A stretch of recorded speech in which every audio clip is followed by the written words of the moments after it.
Hello and welcome to another episode of Cheap Smut. My name is Katie Mizell. And my name is Carl Mizell. And this is our very special second author interview episode featuring the one, the only, the woman with more than one name, Gwendolyn Harper. Welcome, Gwendolyn. How are you?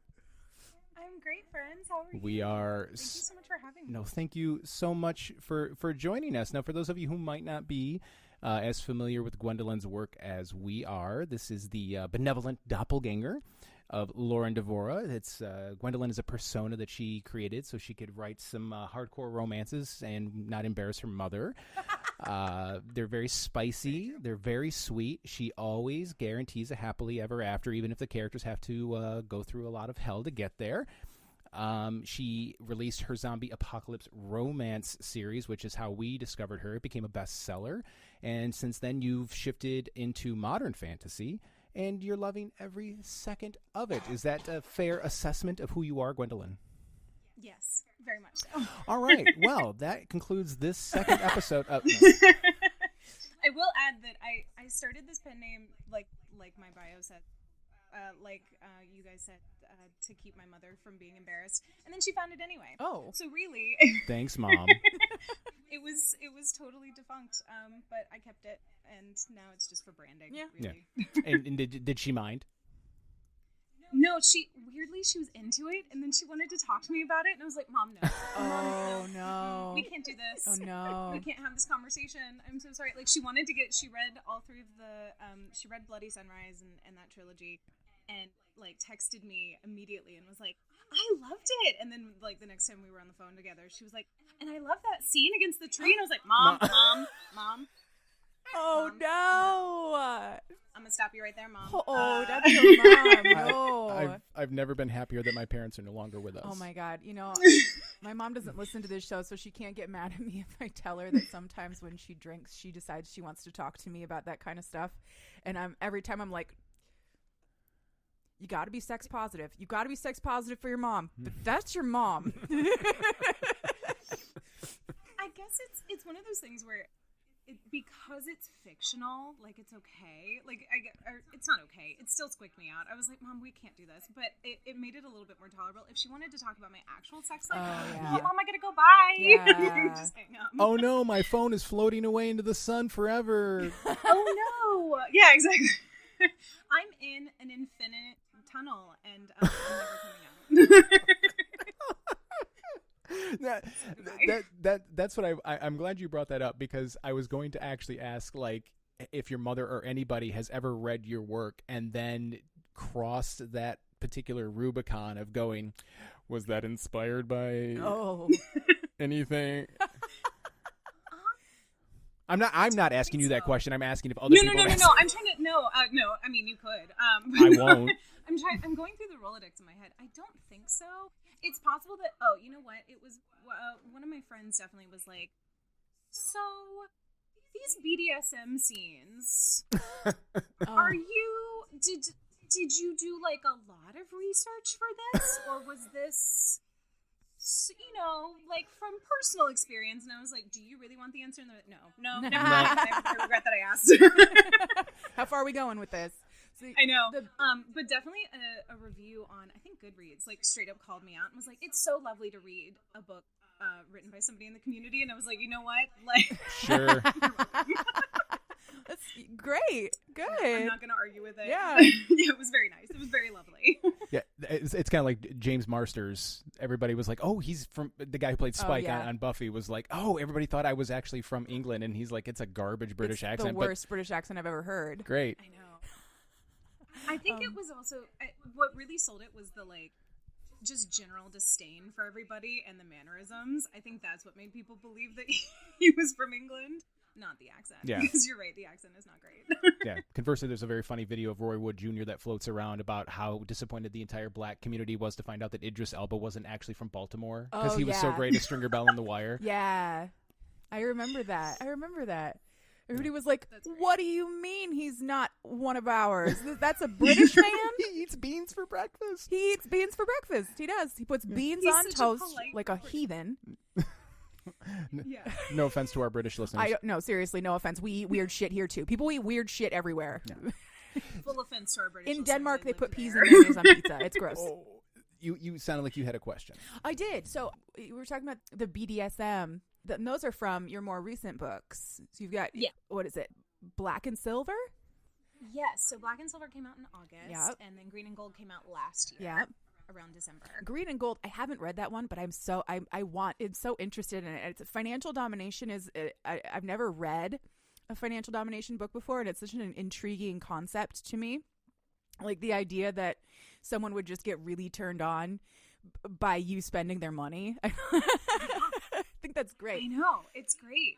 And it literally came from a prompt that my friend gave me, and it was because we were kind of lovingly making fun of all of the like fairy books that are out there now, like specifically that are using fae. Yeah. And, like, I love all books that have fae elements, but like there's such an uptick, right? It's kind of the like new version of like Hunger Games, like dystopian. Yeah, there's, like the huge spike in dystopian, and then it crashes, and there's been the huge spike in fae stuff. And so we were kind of like lovingly making fun of it. And at one point, she was like, we should just like use all of the types of fae, because she knows I'm a mythology nerd, and she was like, what about leprechauns? And I was like, sounds great. What about leprechauns, man? Mad Sweeney from American Gods? Yep. That guy's great. Literally, that's who was kind of in my head. He's really hot. I could make him like just put that on the like mental whiteboard. Perfect. And, yes. I love him. And then she was like, she said great. something about like, aren't there people out there who pay women to like just be mean to them? And I was like, yes. Yes, there are.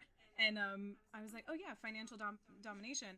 And just the irony of a leprechaun loving financial domination. Yeah. And being like infinite money and like just wants to have her spend it all. Yeah. But then so it was like a weird writing prompt one day over Zoom, and I finally was like, I'm just gonna run with this. And then I turned it into a femdom why choose, because I can do what I want. Yes, you can do whatever you want. I was gonna say that's the beauty of fiction, is that you can do literally anything you want. But then I would think it'd be funny if the leprechaun then created so much money out of thin air that he like did like caused an economic collapse because he depressed the fiat money. You know, it'd be like the Mansa Musa of like leprechauндom. There you go. Yes, that's fantastic.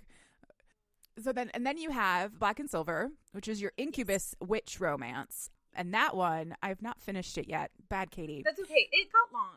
I don't understand. It ran away from me. Like I really thought this was going to be comparable to Green and Gold, because I think Green and Gold is maybe 300 pages, 312, maybe something like that. And I really thought that Black and Silver would be something similar. And 200 extra pages later, I was like, what have I done to myself? Why is this happening? I don't like it. It's a big one. It is. But it popped off. It got some big love. Yeah. I'm very honored. Like, so many people seem to be really resonating with it. Yeah. And, like, that just warms my heart. Well, I feel like such a nerd when people comment on my stuff on any platform. But, like, and I feel like a bit of a broken record, because every single time I will tell people, like, I'm so honored, thank you so much. And, like, I feel like I'm using the same phrases over and over again, but it is the truth. Like, I'm genuinely so honored. Mm-hmm. And so, like, amazed that, one, people even found me, and two, that people are using their time to spend reading my stuff. So it's just like every single time I'm always blown away, and I get very emotional about it, and people probably think I'm such a weirdo because they're like, we're literally just saying like we like this book, like chill out. And I'm like, no, I love it, thank you so much. We've experienced that with like when we first decided to start interviewing authors, and multiple authors, yourself included, were like, yes please. And we've had authors reach out to us who heard the episodes, and we didn't, back when we didn't tag anybody because we didn't want to upset anybody, because we didn't know how authors were going to react.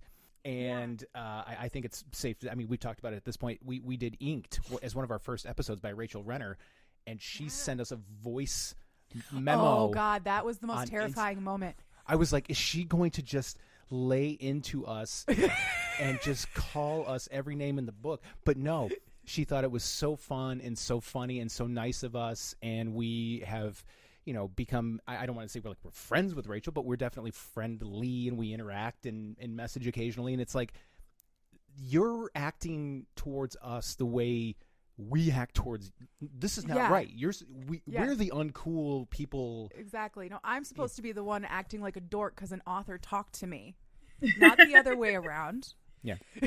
I'm mean, just some I schmo really with a thought- microphone. Yeah. I mean, I really fought the urge to start this entire thing by being like, I don't want to be parasocial about it, but you guys are my best friends and you don't know. Because like, you're just in the car with me all the time. Yeah, no, that's exactly. We have a reel that we send to prospective guests. It's just a little like 5 minutes to kind of give you a sense of what the show's about. Make sure you are comfortable coming on, talking about people having sex with doors, and that sort of thing. And I mentioned the term parasocial friends because that's how it is. One of my favorite podcasts is a video game podcast called Get Played. I feel like I've listened to every episode for 4 years. I feel like I know everything about these people. I don't, but I think that's healthy. I think as long as you have that sort of like connection, it can become friendly. You and Kate talk rather frequently. I pop in every once in a while. I love it. I love how welcoming this community has been and how... We're just watching Jones lose his mind. I know, Jonesy's just going crazy there. I love how welcoming and inviting everybody has been, and it continues to be. And that's... I don't read the books, obviously, but I love...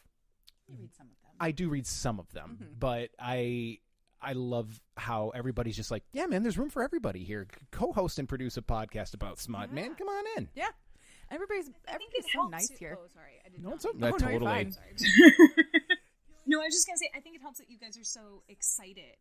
Like, it shows when people are genuinely enthused by something, and when you come on and you're like, oh, we're starting a podcast about something we love, that energy just radiates.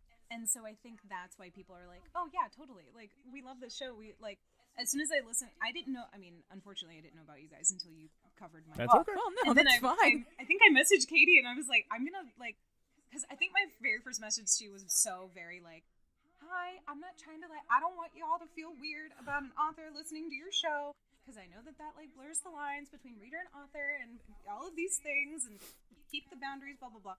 But I was like, no, I'm genuinely going to listen to every episode, because you guys are delightful. And it was, I meant it, because it really was. But it's because you guys are so excited about it. And I think if you went on and you were like, this book sucked, then it wouldn't really be that fun. No. It wouldn't be fun for you guys, and wouldn't be fun to listen to.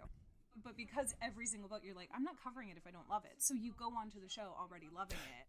Yeah. And then you're just along for the ride. Yes, this is the. I think this is going to be a trend now. I mentioned Kevin Smith on the first the first author interview, but he gets a lot of crap from people saying, "Oh, you love Marvel more than DC or whatever," and he's like, "No, here's the thing. If you don't hear me talk about it, it's because I didn't like it. I'm not going to use my platform to shit on it. I'm only going to put good into the world." And and talk about the things I like, because who wants it's boring. Sarcasm and condescension and cruelty as a currency. I don't. If I want to shit on something, I'll just tell her. That's true. And then she's like, "Yeah, that's pretty funny." And then we'll just go about our day. Or I'll just we'll go into like a mini rant for like 5 minutes. We'll just get it out. Yep. So I'm curious, as an author yourself, how do you how do you balance? You clearly must love reading reading books yourself, but then you also write them. So how do you balance the reading of the books with the writing of the books, and then also like how do you have that fear of, or do you fear compartmentalizing, like, oh man, I just read this in this other book, I can't write that in my book? That's a good question. I know, that's why I asked it. No, I'm kidding. This is not my first podcast rodeo. Yeah, no, that's it. Yeah. Well, in terms of reading, so I definitely go through, I call them kind of like, not reading diets, but I definitely, when I'm obsessed with my own project, it's really hard for me to take in new media, only because what I'm outputting, and I don't want to sound like a really pretentious artist about it, but when I'm outputting, it has to, like, I have to kind of keep that same tone. So, like, I listen to the same playlists.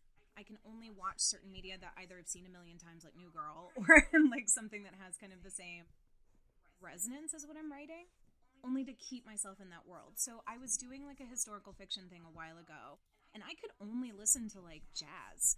And after a while, I was like, I'm not watching any new shows. I'm not up to date on any media. All of my friends are like, are you good? You've only been drinking gin for like 6 months. And it's legitimate like, concern. Yeah, no, Gin is right, gross. You're right. I should maybe reel it back. It's cool. And so for me, like, I definitely take breaks from like reading and inputting. But I love reading so many cool, but I'm with you. I don't talk about things that I don't love. And for me, it also feels a bit, what's the word? Like kind of inappropriate if I went onto my platform and suddenly was like, I loved this book or I hated this book. And like, I don't know. I'll tell people about things that I love, but it feels like kind of going to like a convention of some sort and being like, oh, that guy over there, he sucks. Like, I don't want to do that. Yeah. And I also feel like it's also difficult to then go on and talk about things that I love, because then people will ask questions of like, well, didn't you love this other thing that was also written by that person or also in that same genre? And it's like, no, I didn't, but I can't tell you that.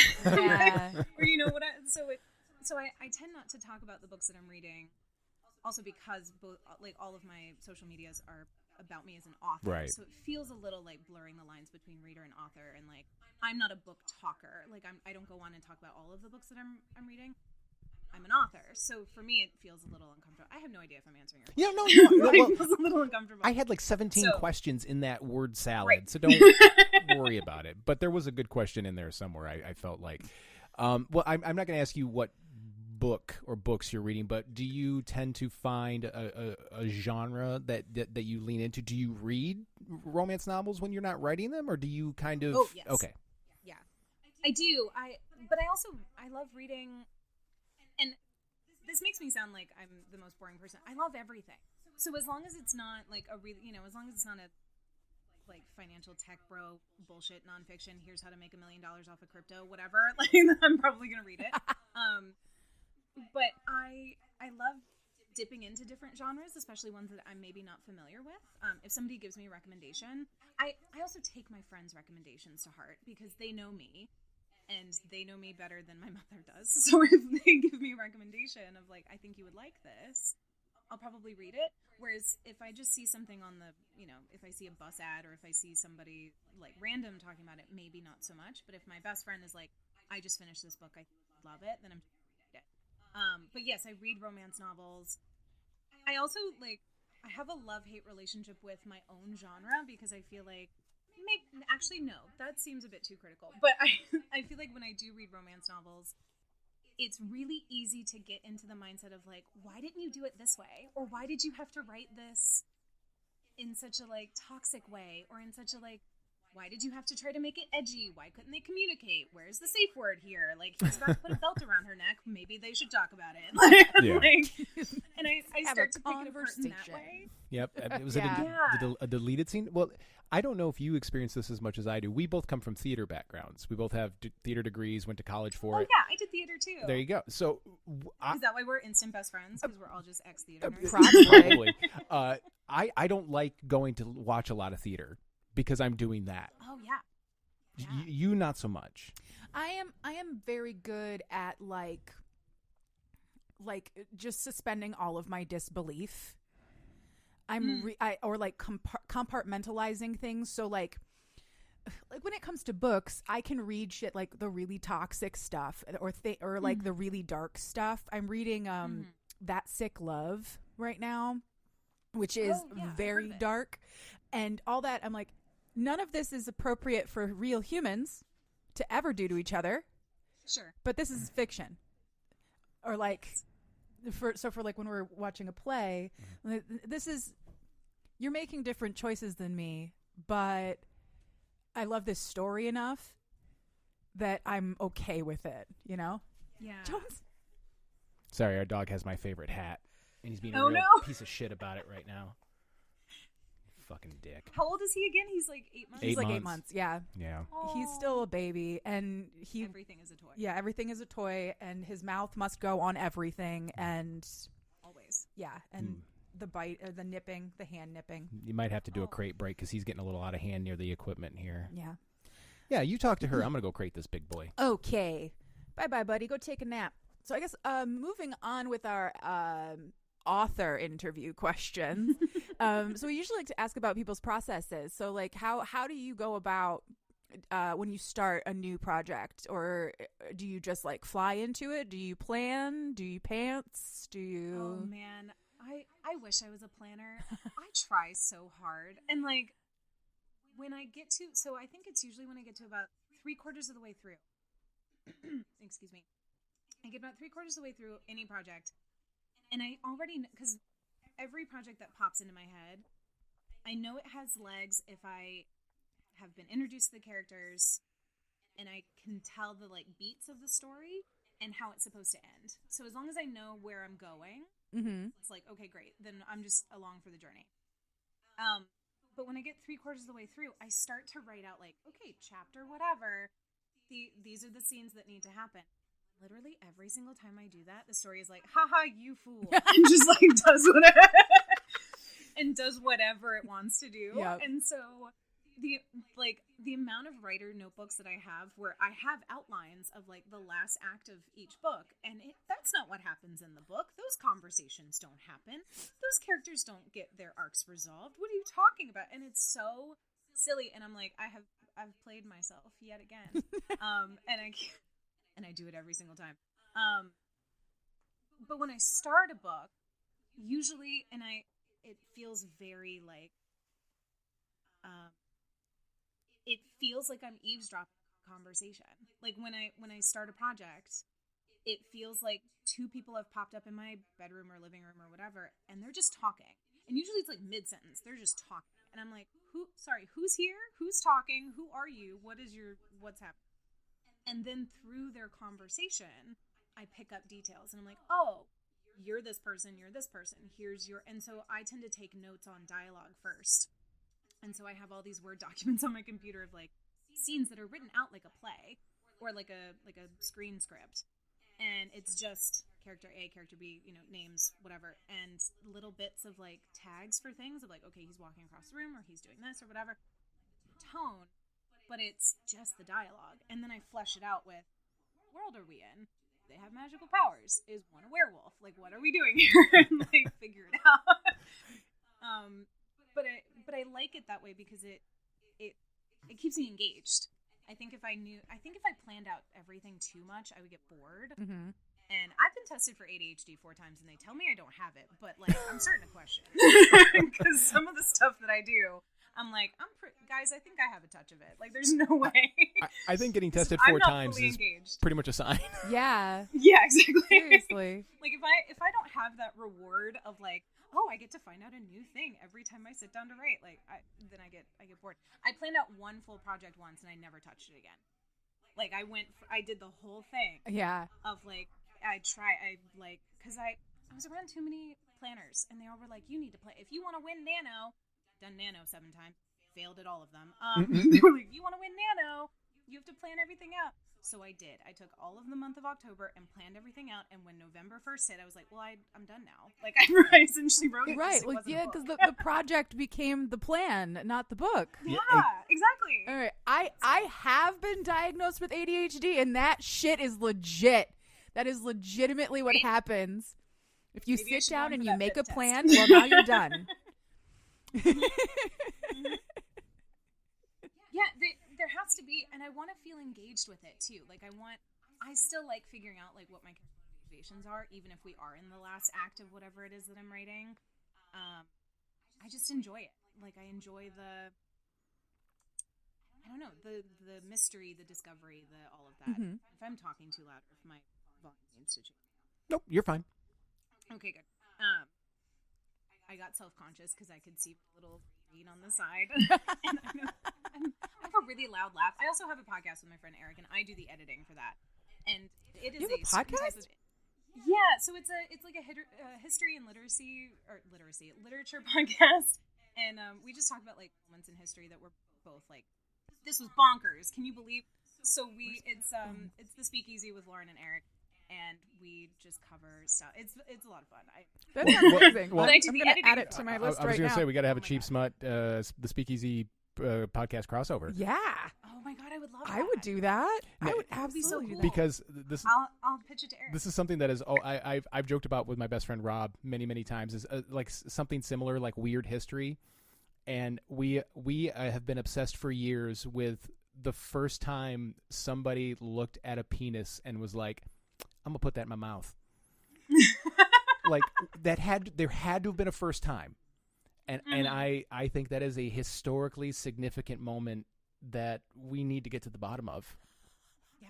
Well, it happened before pre-recorded human history, so you're never going to get to the bottom of that shit. I know. But Sorry. I mean, if we can figure out like the first homoerotic overtone story, which was Gilgamesh, I think we could figure out like the first mention of oral sex in literature. See?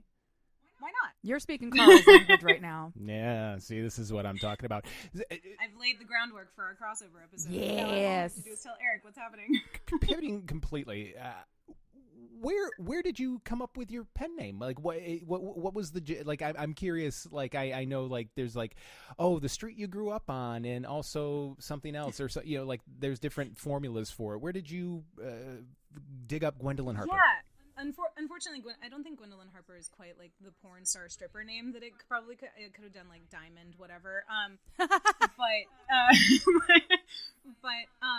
No, I've always loved the name Gwendolyn, and I've always loved the name Harper, and I love them enough that I was like, it was on like, you know, when you're like a little girl and you're like, when I have children, these will be the names on the list or whatever, and I guess those are just names that over time I didn't feel like I would ever name my kids that, but I was like, I still love these names, so I just mashed them together. And unbeknownst to me, there is another author with the same name.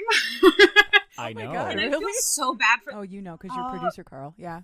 Yeah, I know. I feel so bad for this woman. Like, I feel like I've accidentally messed up her entire Goodreads page because Goodreads keeps linking her it seems very lovely. It's like a collection of like essays and poems or something about it, like, I don't know, justice or something. I don't even really remember. But it's like so like off. It's not what I do at all. And Goodreads keeps connecting it to my page, so it looks like Oh, I no. have all these smut books and then just a random collection of poems. Yeah. Humanity. And She's like, a very nice one. She has like an MFA from Brown. Oh, wow. Like, Yeah. it's like she's, yeah. you know, highfalutin, none of that smut stuff for that other Gwendolyn Harper. No, her author photo is like her outside in a scarf, Yep. and I'm like, oh, look at her. She looks so sweet. What have I done? I wish I could pull off a scarf. Oh my God. She doesn't look like she's fueled by caffeine and sweaty naps. Like, I know. Like, I'm such a gremlin compared to her. Like, what is happening? That's her. oh, she does look lovely. She does Doesn't she look lovely? She I know. won a National Endowment for the Arts Fellowship and a Work in Progress grant from the Robert B. Silvers Foundation for a Last Supper of Queer Apostles. Oh, wow. But if you scroll down Maybe- half an inch, there's black and silver. There's black and hey! People are No, as long as we're all on the same first page of Google, I guess. Yeah. That's For what sure. matters. so Bloody Sunrise, Blood Moon. What is the name of the third book? Bloody Sunset? Bloody Sunset. Okay. Yeah. Richard Linklater, Eat Your Heart Out. That's the Seriously. real trilogy. That's the real before trilogy right there. Thank you. You're welcome. Where did that originate? Was it a prompt? Was it a pre-built-in love of zombies? No, see, okay, I get to tell you guys a huge secret. I hate zombies. Oh. I'm freaked out by them. I have, so, Nobody tell. I have trypophobia, which is the fear of, like, small holes in, oh my God, do you Carl too? has it so bad. I Yes. have it the worst. Dude, It's the worst. Okay. It's so bad. did you ever watch that show on Netflix, Daybreakers? I believe is what it was called. No. Yeah. It was a I've heard post-apocalyptic of it. like teenager thing, and we had to stop watching it because at like episode 5 or 6 they showed a zombie person who had like a bunch of like rotting holes in her back, and Carl was like, never again, we're not watching it. Worst. Yeah. Oh, that's the worst. It freaks me out.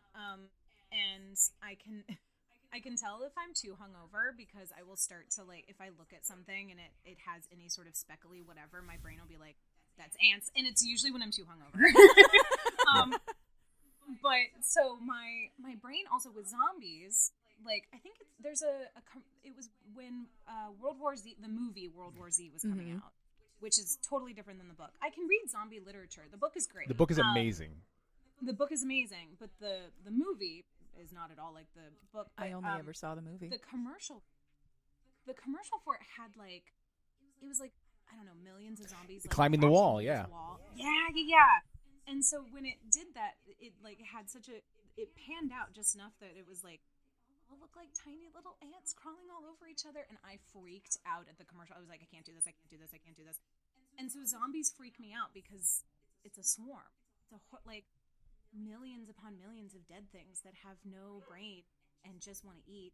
And it's like, yes, it's a perfect metaphor for consumerism, but also, ew, like, it's so gross. And I can't handle it. But so when I started writing Bloody Sunrise, I was like, really, brain? Or really? We're gonna do zombies? And I think it was because I did watch The Walking Dead.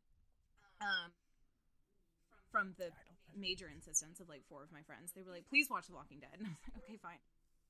And I think I just got so I did listen to the episode you guys did about Blood Moon. Mm-hmm. And I did have a comment about it, but I put a pin in that. Sure. Okay, yeah. But so I got so tired of the like, there was no hope and there was no like nothing what felt to me realistic. Like it was almost like within 2 days, everybody was like, get fucked, humanity. We don't care. The fact that everything fell apart so fast. When like we have a power structure that is set up where like certain things, yes, like eventually electricity will run out, but for a while we're actually okay. Like we'll at least have a few, like certain things will go on, and like power generators are a thing. So anyway, I got kind of like tired of the like Rick wakes up and it's only been a few weeks and suddenly like the entire world is just obliterated, and it's like, no, it would take longer than 2 weeks. I'm sorry, it would take longer. But I hated the like just the constant, you never knew if people were going to die. I don't know. It was a very depressing thing. And I think my brain latched onto that and was like, what if we do that but better? Same thing with like 50 Shades of Grey. My brain latched onto it and was like, what if we do that but like way better? So, way better. So I really didn't want to write zombies because I hate them. But my brain was like, no, too bad. Too bad. It's a zombie apocalypse, so you have to write about it. And that's why when you guys were talking about like, she is putting us through the ringer, I was like, I know the middle book is probably the roughest, and I'm really sorry. And that's why I kept making the joke of like, I owe everybody compensation. Like, you guys call JG Wentworth. You guys, like, you guys are owed financial compensation. But again, I think the middle film or the middle book in the trilogy, like that should be the low point. It's like the Dark Night or Darkest Night of the Soul, right? It's like exactly. You have to like have that darkest night before the light. And I keep telling people like, it ends with a happy ever after. It ends with a happy ever after. Like I'm not lying to you guys. I promise it ends with a happy ever after. And everybody's like, no, they're gonna die. I'm like, they're dead. No, I mean, no spoiler, but like, I promise it ends with a happy ever after. I wrote it, motherfucker. I know. I wrote it. I mean, I went into it assuming it would. I mean, you know, the basic pattern of a romance novel is always going to end with things being okay. Maybe not always perfect, but always okay. So I'm like, I know it's coming. I know everything's going to be all right. But right now, there's a 3-year-old who's about to be tested on by military doctors. Like, what? I know. It was interesting. I think when you guys covered the first book, called it a romance horror novel, and I was like, did I write a horror novel? Oh my god! Like I didn't even realize. I would call it a horror novel. Yeah. Yeah, and you're right. Like after I listened to that, I was like, oh yeah, you're right, because like there's a lot of horror elements in it. There's a lot of death. There's a lot of like gore. There is a lot of bleakness. And just my brain latched onto, no, but this couple stays together and they're happy. Like I promise, it's all they love fine. each other. There's no breakup. There's no third act breakup. Don't worry. How is this a horror novel? Like, no. What are you talking about? Anything is a horror novel if it scares you. Yeah. You know. Yeah, that is true. Like those, like you mentioned, like how to get rich off a crypto horror novel. The horror novel. God. Absolutely. Me stuck in an elevator with a crypto bro, that's my nightmare. God. There you go. There's your next novella. You get stuck in an elevator with a crypto bro. The elevator breaks. And the elevator is sentient and comes to him and eats him. And then me and the elevator run off together. Hell yes. Because that guy's still a crypto bro. Oh my God. Hell yes. Sentient elevator romance, please. You wanted to yell at us about something we said in the episode, I believe is how you worded it. Yell at you. No, definitely not. No, definitely not yell at you. Okay. I did. It was. I listened to your Blood Moon episode, and at one point, I don't remember exactly what prompted it, but you guys compared me to Cormac McCarthy. Yeah. And I need you guys to know that I stared at searched for the camera. Like, I looked. You did a Jim from The Office. I just stared at my wall. I stared at my wall for a good 30 seconds, and I was like, do I have to go walk into the ocean? Because I can't. I'm just going to stick rocks in my pocket and go walk off into the Atlantic. But because Cormac McCarthy and I mean, is he dead yet? I think he just died recently. Like this year. He died year. recently. R.I.P. Cormac, but I would throw hands. Like, if I saw him in a Denny's parking lot, I want to fight him in a Denny's parking lot. From the top rope, just bam. From the You know, I don't know if that was Cormac McCarthy speed. I think Charles Bukowski would fight you in a Denny's parking lot, but... yeah. No, apparently Cormac McCarthy was a very nice man. Bukowski would probably have an erection while he fought you in a Denny's parking lot.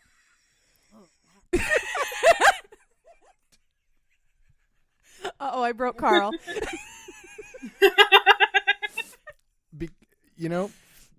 Because Cormac McCarthy had a vendetta against me. He died this year on my birthday. Did he really? Yeah, he died on my birthday. Oh, maybe it was just a really nice present for your birthday. I'm not a huge Cormac McCarthy fan or anything, but I just think that that's like very Cormac McCarthy of him to just die on my birthday and be sad about it. If it was going to be somebody's gift, it would have been mine, I think. He should have did on my birthday. You just don't like him? I'm sure he's a lovely person. I'm sure he... sorry to the McCarthy estate. They listen. They're huge fans. Oh, I'm man. sure. The widow McCarthy loves us.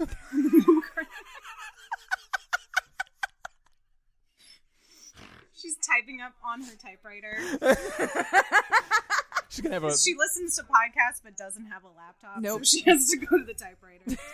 have this delivered to Smutco. Via carrier pigeon. Oh my god. If a carrier pigeon ever showed up for with anything, I would do whatever it said. Like if a bird delivered me a message, I would just do it. Right. Because a bird delivered me a message. This is how Hogwarts starts. Yes. This is how you go to Hogwarts. We got way off the beaten path there. So, what are you working on right now? Without giving away too much, are you working on anything right now? Oh, yes, I am. I'm working on the follow-up novella to Green and Gold. And I heard everybody. Everybody was super lovely about it. And I think the one thing that everybody was like, "Hi, excuse me, you forgot something," and it was like the sharing, because it is a why choose. But it's a why choose that develops a little bit slower. Mm-hmm. And so when they do finally all get together, they end up in a polyamorous relationship with all three of them. And I was planning on writing a follow-up anyway, and I just was like, oh, well, I'll just get sooner, I guess. I'll just do it now. Because more people, hey, come back. Yeah. Bitch, finish this. What are you doing? Come back. We wanted more.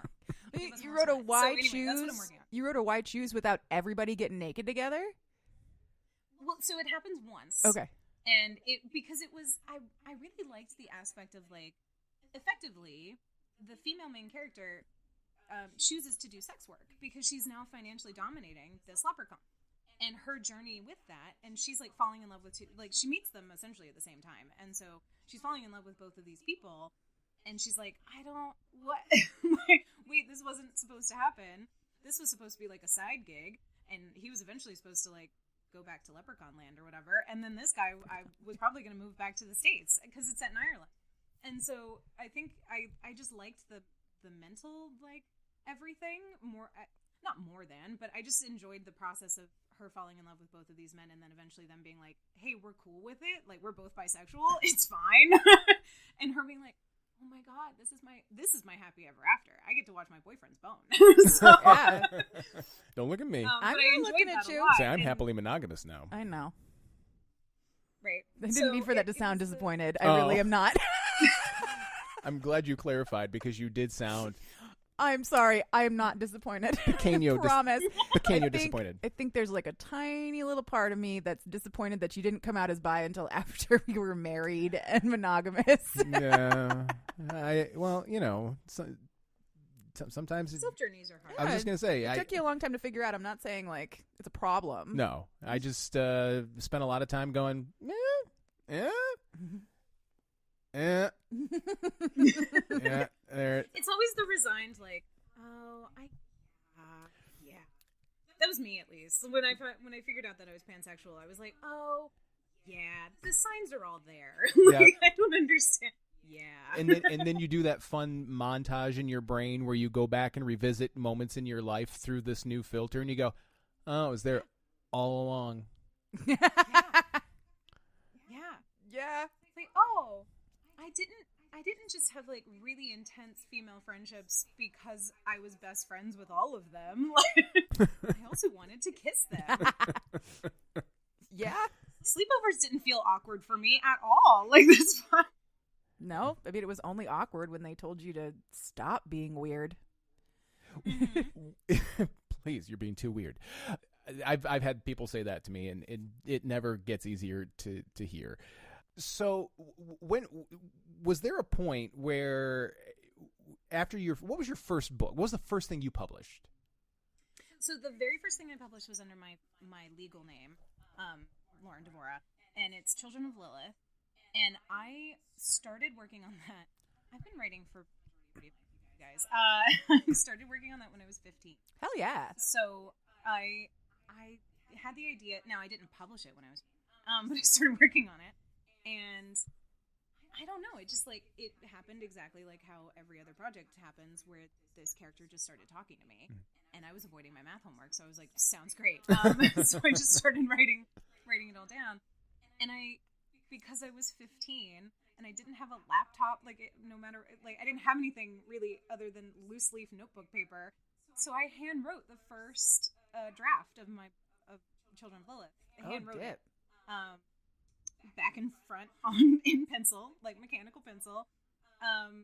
Through, I think I started 15, 16. Yeah, so about a year. And then I don't know what happened. I had probably a breakdown. I just remember one day being rereading what I had written and going, oh, I hate this, and this isn't the story. I just knew it didn't feel right. There wasn't the grain of truth had been lost, and I was like, oh, this isn't the story. And so I literally just threw it away. I just chucked, it's in a dumpster. It's in a landfill. R.I.P. It's been gone forever. But I just started fresh, and I was like, okay, I already know the characters. I know, these main plot points. Just start new. So, by that point, my grandmother had gifted me a laptop, so I was using, an old Gateway. Ooh. You guys remember Gateway? Yeah. Yes.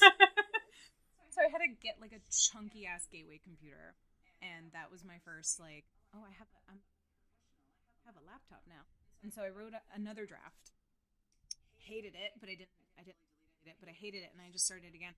And so I rewrote the book 4 times. And by that point, I had lived years of life and graduated high school and went to college and did all these things. And I finally was like, oh, okay, yeah. So it took me about 10 years to write that book. Just because I kept writing it and rewriting it and then figuring out oh, this is the story.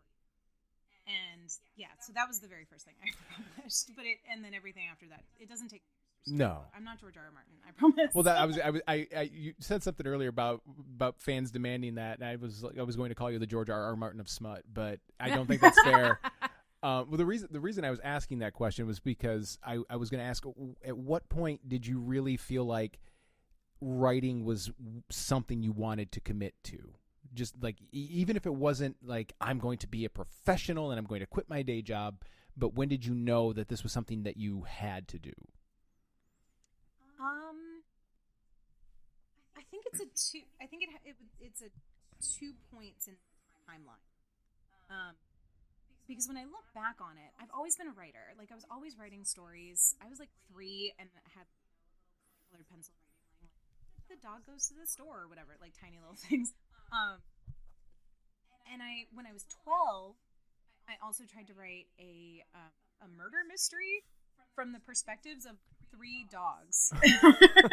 I'd watch that. I would read that. That sounds amazing. I would like to see it in an animated film, but I'd also read the book first. I think it would make an interesting, morbid children's TV show of let's solve a mystery, a murder. Yeah, let's solve a murder, but we're dogs. But we're dogs. Neil Gaiman would write, for sure. And the murders are grotesque. Yeah.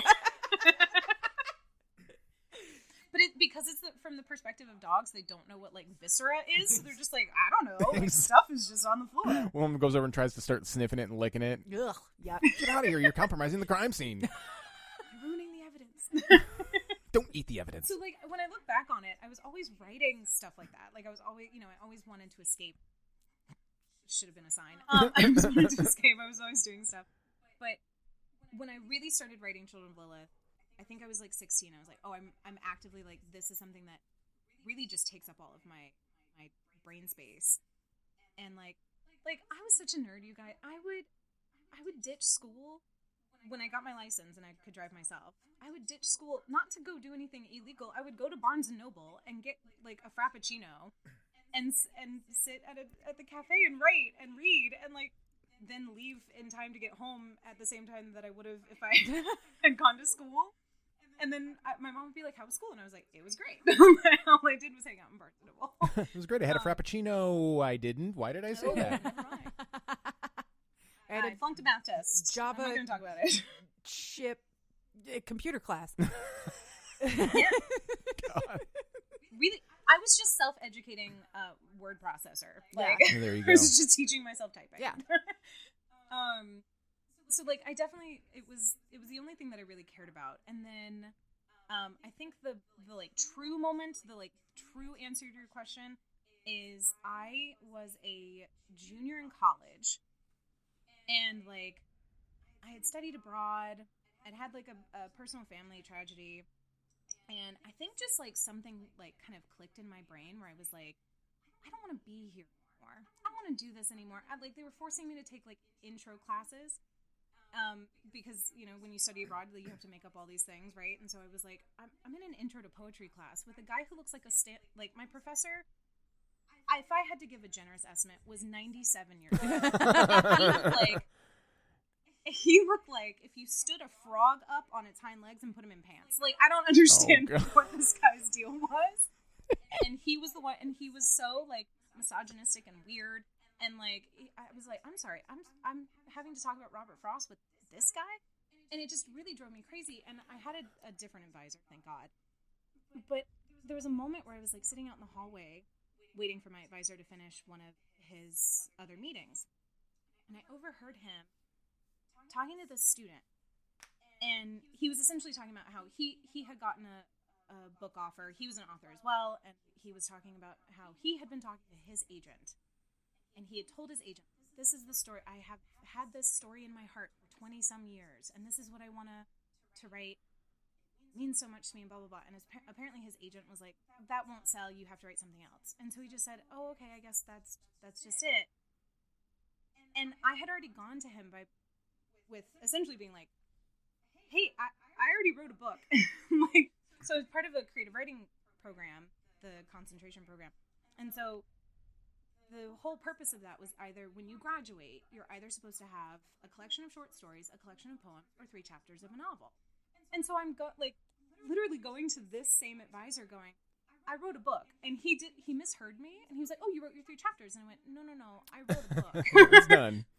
It's done. What do I do? And the look on his face was like, it was as if I'd walked in and been like, I'm an alien from Mars. Can you please explain to me, where is the cafeteria? And he's just like, what is happening? What is a cafeteria?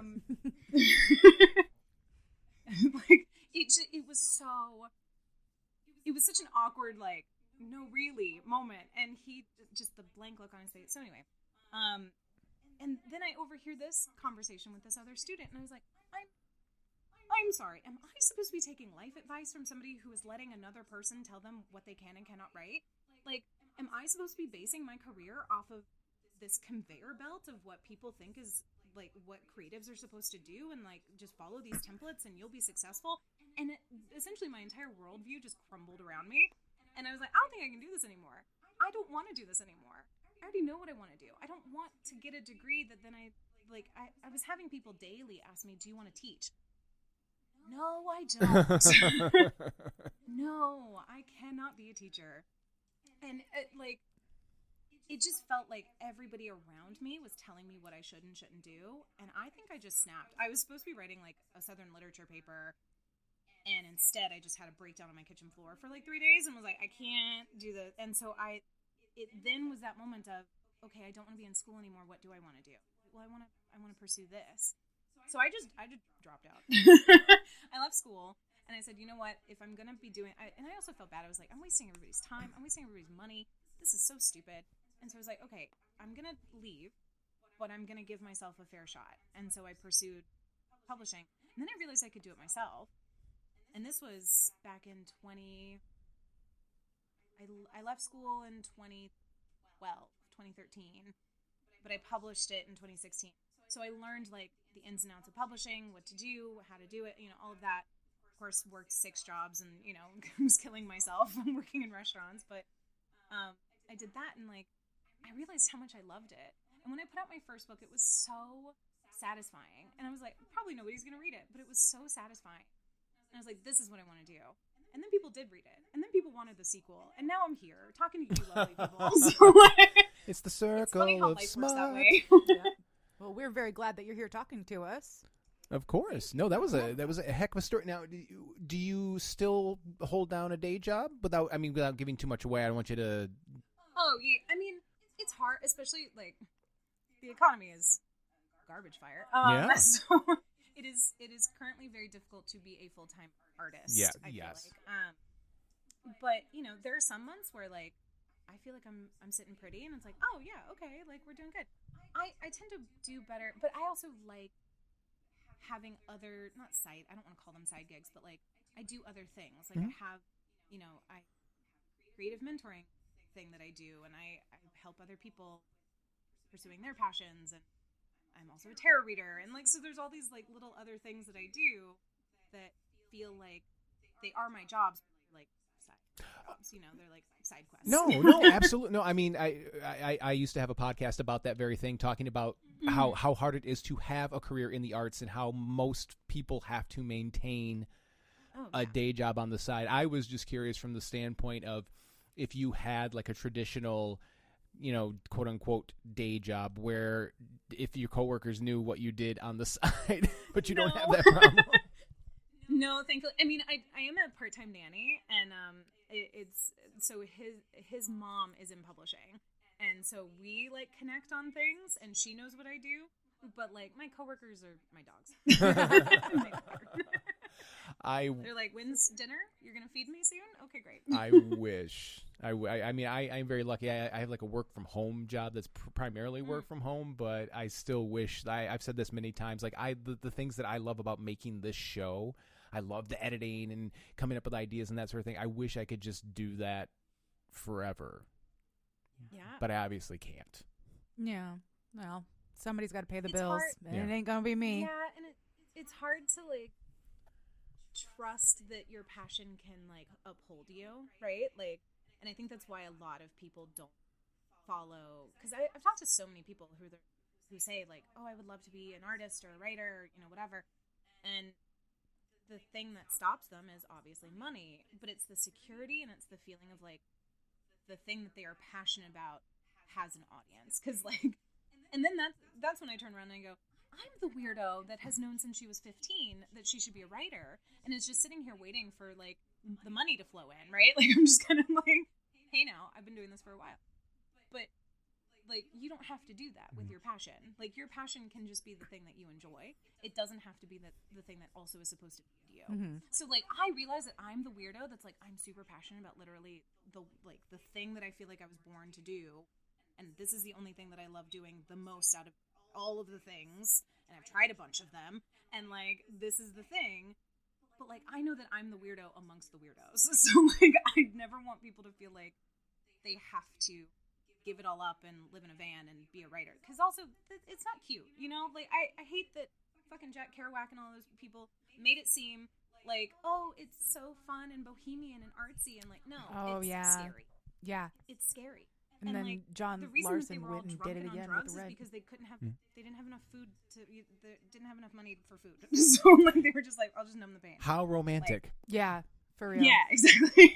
and then it happened with Rent in the 90s or the early 2000s, and Bohemian Chic became a thing, and then everybody was like, oh yeah, starving artists again. Like, no, the first word is starving. Yeah.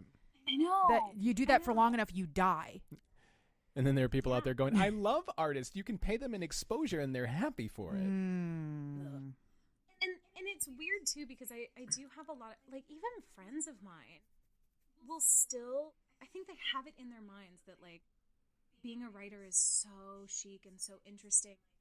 Oh, you must just, like, flit about your house in a caftan with, like, a half-smoked cigarette, and, like, your floor must just be covered in, like, half-drunk bottles of wine, and are you having, like, all these artist parties, and, like, are you friends with all these other performers and people? And I'm like, no, I'm unwashed. What is this, 1912? I know. I'm not Zelda Fitzgerald. Yeah.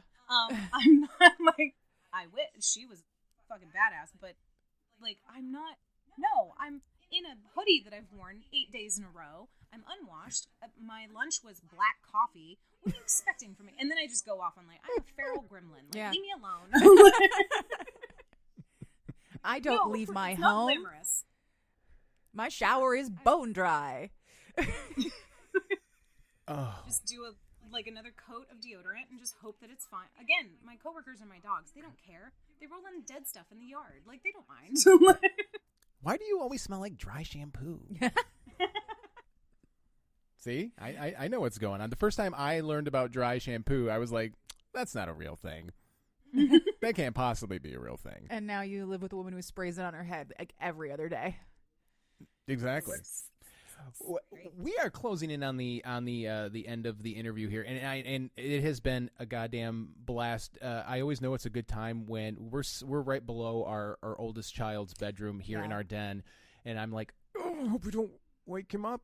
So that's a good sign. I had an absolute blast. I'm sure you did. Oh my God, I'm so delighted. I'm having such a good time right now. I know, me too. Yeah, we should do this more often. I mean, not necessarily interviews, but we should talk more often. It's sort of like this. So you've got let's see here. You've got Black and Silver, which is your latest. Please be my best friends.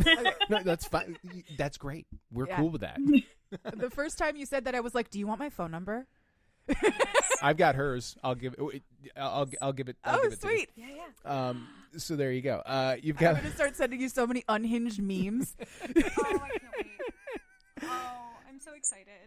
I try, like, when we DM, I try to be cool. Like, I try so hard. I'm like, okay, be normal. Be your version of normal. Be okay. Don't be normal. Don't freak anybody out. And then I really was like, before this interview, I get to talk to, like, my car best friends. Like, they have no idea. I cook my meals, and I am in my car with you guys. Car best. My car best friends. You're the only author, I think, that we've covered twice on the show. Technically, we did Catherine Moon twice, right at the very beginning. Oh, that's right. We did do. Okay. Yeah, we did do two Catherine Moons. Worthy. There you go. So you're in great company. Yeah. Your latest release is Black and Silver, an Incubus romance, and you've got an upcoming novella, Green and Platinum, which we talked about, which is the follow-up to Green and Gold. And we found out that you have a podcast.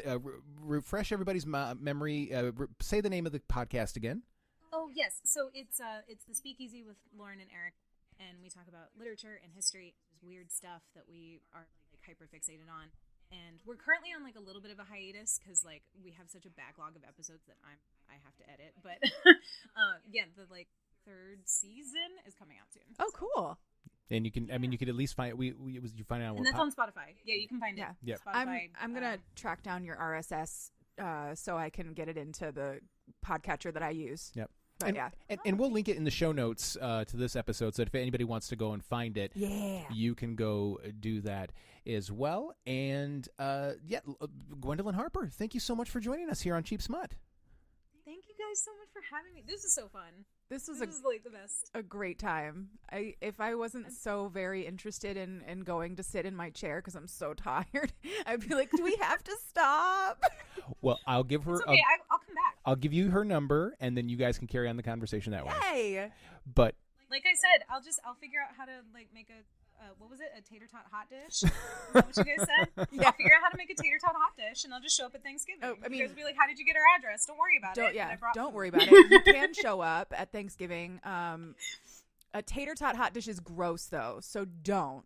Oh, okay. Because they You'll usually. have to, okay, But you're then not. Text me the recipes of good things to bring. Oh, to show I things. definitely will. I'm a big cook, so I'll text you all kinds of recipes. But yeah, no, a tater tot hot dish involves tater tots, usually either ground beef or hot dogs, depending on who you're talking to. Cream of mushroom soup, some kind of shredded cheese or Velveeta. It sounds like the Wisconsin grossest make this thing. up? Is this from Wisconsin? Did Wisconsin make this up? It's definitely a Midwest I feel thing. like it's a Midwestern thing. It has to be. And it's just, Wisconsin it or gets Minnesota. cold up Wisconsin here. We listeners, need hearty but- food. Yep. It's all you guys like subsist on nitrates and Oh God, yes, carbohydrates, like processed nitrates, meats. Yep. and sugar. yeah, Yep. yeah. Do we? Don't I don't remember. Did we sign off on the last one? Yes, we did. Well, then sign us off. All right. Listener, if there is a book in you, write it. And if there's fucking in it, I'll read it. And then she'll come on the show and explain it to me for your entertainment, and then maybe we'll interview you after the fact. Yeah, I would love to. Gwendolyn, thank you so much. I keep calling you Gwendolyn. I will forever call you Gwendolyn. I know your name's Lauren. That's okay. You can call me Gwendolyn. In my head, I'll you're always be Gwendolyn forever. too. Thank you so much for coming on. I had such a good time. This was so fun. Thank you for having me. We'll talk to you later. Bye. Bye.